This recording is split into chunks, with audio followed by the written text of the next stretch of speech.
পরীক্ষার আগে মা যা যা করে। না নে এক কাপ দুধ খেয়ে নে তো, গরম গরম, দেখবি দুধটা খেলেই একদম ব্রেনটা একদম ফটাক করে খুলে যাবে, সব পড়া মনে থাকবে, একদম পাই টু পাই সব পড়া মনে থাকবে। নে নে একটু দুধ খেয়ে নে। না আমি খাবো না দুধ। কি খাবো না করছিস? হ্যাঁ, এই আজকালকার দিনে ছেলেমেয়েগুলো হয়েছে এখন এদের পাস্তা ম্যাগি এসব বানিয়ে দাও, ডক্টর করে গিলে নেবে, কিন্তু দুধ খাবে না, ভিটামিন জিনিস খাবে না তারা। চুপচাপ খা বলছে, দুধটা তোর মাথাতেই ঢেলে দেবো বলে দিচ্ছি। নে দাও তরিকা দাও। ভাল লাগে না আমার দুধ খেতে একটু থেকে পড়ে নিয়েছি।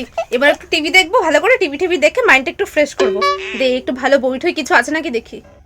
এই কি রিমোট কাজ করছে না নাকি টিভি চলছে না? আরে হলোটা কি? কালকে পর্যন্ত তো ঠিকই ছিল। মা ও মা মা কি হয়েছে? টিভিটা চলছে না কেন? এখন কোনো টিভি চলবে না, সামনে না তোমার পরীক্ষা।